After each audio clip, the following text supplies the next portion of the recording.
ಅಮೆರಿಕದಲ್ಲೂ ಭಾರತದ ಮಾಡೆಲ್ ಬರಲಿ ಟ್ರಂಪ್. ಓಹೋ, ಅದ್ಯಾವ್ದಪ್ಪ ಮಾಡೆಲ್? ಅಮೆರಿಕದ ಅಧ್ಯಕ್ಷ ಡೊನಾಲ್ಡ್ ಟ್ರಂಪ್ ಭಾರತದ ಚುನಾವಣಾ ವ್ಯವಸ್ಥೆಯನ್ನ ಶ್ಲಾಘಿಸಿದ್ದು, ಅಮೆರಿಕದ ಚುನಾವಣೆಗಳಲ್ಲಿ ಪೌರತ್ವ ಮತ್ತು ಮತದಾರರ ಗುರುತಿನ ಪುರಾವೆಗಳನ್ನು ಕಡ್ಡಾಯಗೊಳಿಸುವ ಸೇವ್ ಅಮೆರಿಕ ಕಾಯ್ದೆಯನ್ನು ಅಂಗೀಕರಿಸಬೇಕು ಅಂತ ಕರೆ ಕೊಟ್ಟಿದ್ದಾರೆ.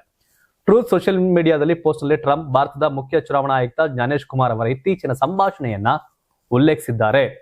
ಭಾರತದಲ್ಲಿ ಮತದಾರರಿಗೆ ಫೋಟೋ ಗುರುತಿನ ಚೀಟಿ ಬಳಸುವ ವಿಚಾರವನ್ನ ಟ್ರಂಪ್ ಪ್ರಸ್ತಾಪಿಸಿದ್ದಾರೆ.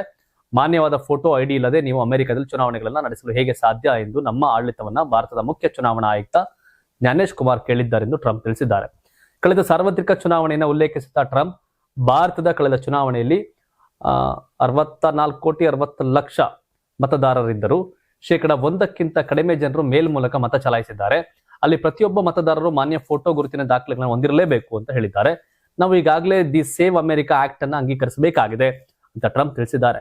ಶ್ವೇತ ಭವನದ ಪ್ರಕಾರ ಪ್ರಸ್ತಾವಿತ ಶಾಸನವು ಫೆಡರಲ್ ಚುನಾವಣೆಗಳಲ್ಲಿ ಅಮೆರಿಕದ ನಾಗರಿಕರು ಮಾತ್ರ ಮತ ಚಲಾಯಿಸಲು ಅರ್ಹರಾಗಿರುವುದನ್ನ ಖಚಿತಪಡಿಸಿಕೊಳ್ಳಲು ಪ್ರಯತ್ನಿಸುತ್ತದೆ ಅಂತ ಹೇಳಿದ್ದಾರೆ.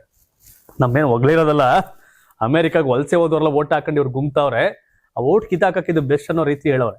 ನನ್ನ ಅಭಿಪ್ರಾಯ ಇದು. ಇಂಡಿಯನ್ ಮಾಡೆಲ್ ಗುಡ್ ಅನ್ನೋದಾದ್ರೆ ನಾವೆಲ್ಲಂಗೆ ಬಾಂಗ್ಲಾದವರೆಲ್ಲ ನಾಚ್ ಓಡಿಸೋದ್ರಿ ಈಗ SIR ಇವೆಲ್ಲ ಮಾಡ್ಕೊಂಡು.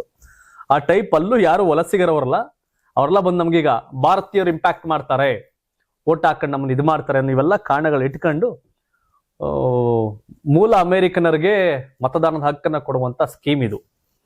ಹಾಗೆ ನಮ್ಗೇನೋ ಒಂದು ಬಟ್ಟೆ ಸುತ್ಕೊಂಡು ಹೊಡೆದಂಗಷ್ಟೇ. ನಮ್ದು ಚೆನ್ನಾಗಿದೆ ಅಂತ ಹೇಳ್ತಾ ನಾವ್ ಹೆಂಗೆ ಬಾಂಗ್ಲಾದವ್ರನ್ನ ಅಕ್ರಮ ವಲಸಿಗರನ್ನ ವೋಟರ್ದಿಂದ ಆಚೆ ಹಾಕೋ ಪ್ರಕ್ರಿಯೆಗಳು ಮಾಡಿದ್ವಲ್ಲ, ಆ ಪ್ರಕ್ರಿಯೆಗೆ ಇವ್ರು ಹೊರಟವ್ರಷ್ಟೇ. ಇದಿಷ್ಟು ಇಂದಿನ ಸುದ್ದಿ.